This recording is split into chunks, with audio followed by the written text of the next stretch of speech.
Hey guys, it's your boy GS Luke, bringing you a preview for Friday Showdown slate for DraftKings PGA.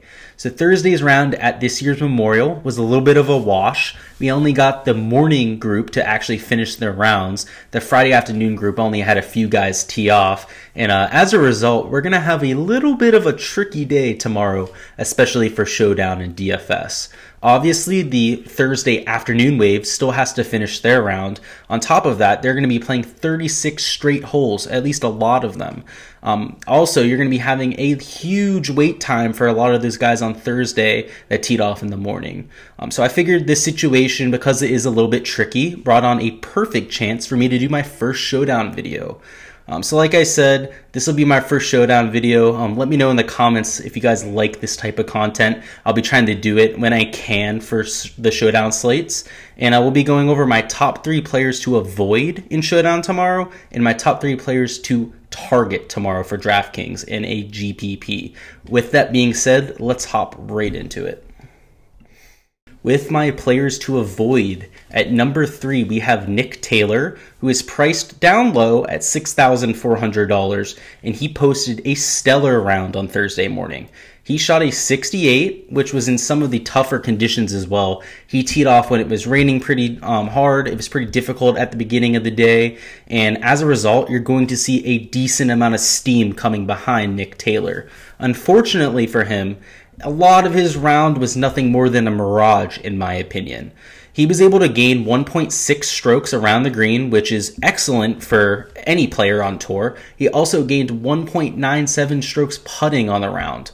While this seems like good characteristics to look for in a golfer, it's just not what we're used to seeing from Nick Taylor. Nick Taylor's somebody that usually loses with a short game, and anytime I see a golfer that gains heavily with something that they typically struggle at, I know that they're due for some regression. So I do expect him to fall back a little bit in the second round.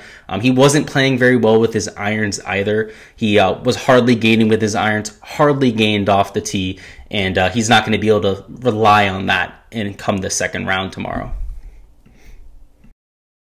My number 2 golfer to avoid is Adam Long, also a $6,400 golfer. And he was a surprise name to post a great round Thursday. He shot a 67, putting him in second place. And again, it was fueled by the short game. He put up a ceiling putting round, and that's not something that we typically see from Adam Long. He gained 3.74 strokes putting, even more jarring than somebody like Nick Taylor. And Adam Long's historically an even worse short game player than Taylor. So I have a very similar argument with Nick Taylor that I have with Adam Long here. He's somebody that just typically doesn't excel in the areas that he was in round 1. And if we take a look at his approach play and his off the tee game, he did not gain significantly in either category. Again, that's something that we've seen with Nick Taylor. We saw it with Adam Long.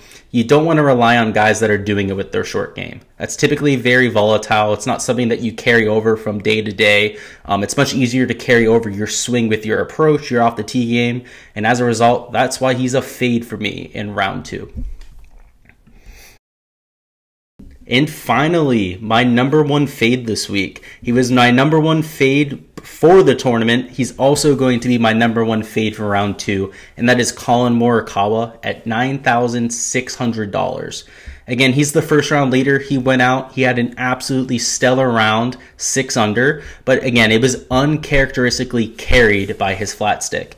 Collin Murakawa is somebody that notoriously, loses strokes, even bleeds strokes with his putter. He gained 2.09 strokes today. That's something that we don't see very often from Collin Murakawa.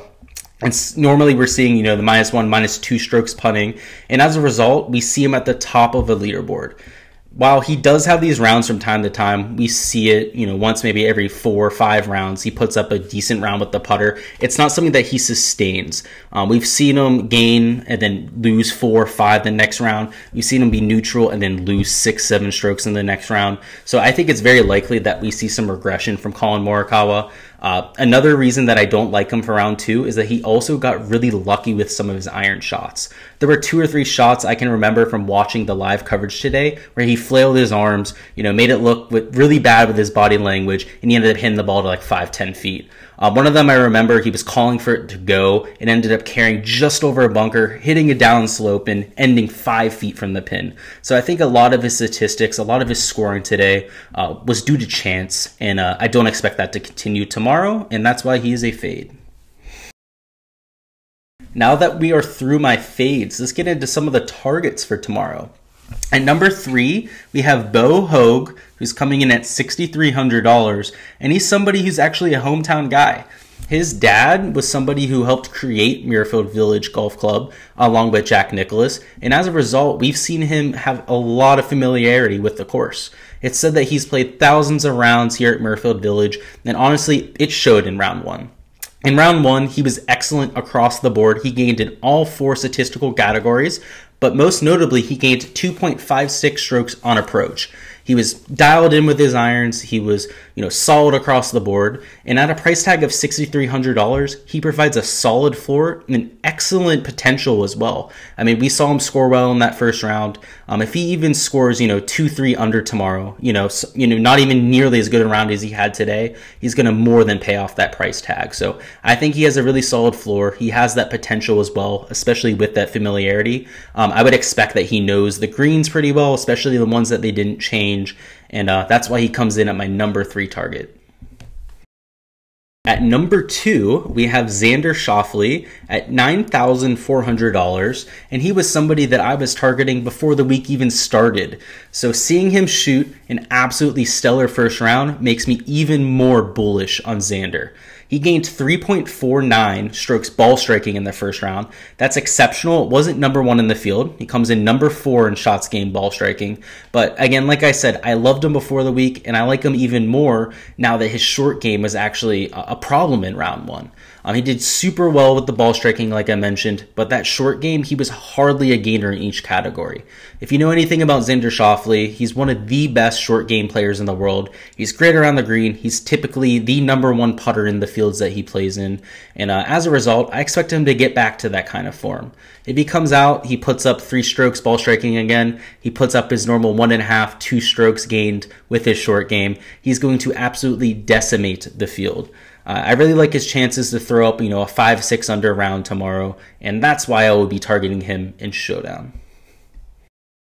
And finally, guys, our number 1 target for Showdown tomorrow is going to be JT, Justin Thomas, at $9,100.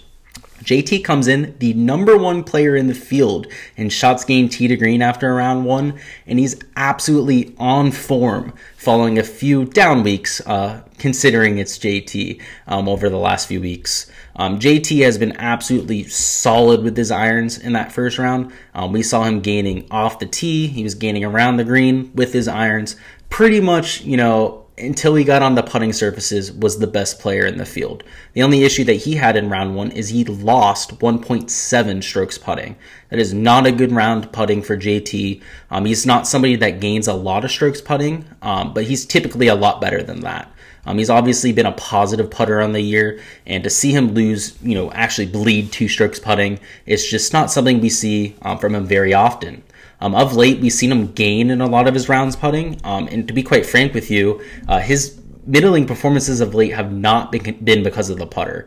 He's had a few bad rounds off the tee, a few bad rounds on approach, and that's not the version of JT that we saw yesterday. We saw him very dialed in tee to green, and I do expect him to have a little bit of a bounce back day with that putter. If he's able to come out, shoot to, a negative 0.5, even just a neutral putter tomorrow, he's absolutely going to tear it up.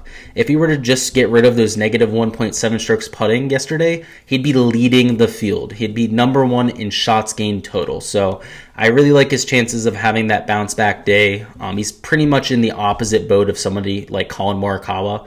Murakawa did put up good numbers with his irons, but he got lucky with this putter. JT was in that opposite situation. Somebody that was hitting the crap out of the ball, but was getting a little bit unlucky on the greens. So that's why I love JT this for tomorrow on Showdown, and I think he's going to go absolutely nuclear. That's all I've got, guys, for this showdown video. Let me know in the comments who you guys think is going to post the low round of the day tomorrow. Maybe it's somebody further up the board like a JT, or maybe it's a sleeper pick like Bo Hogue.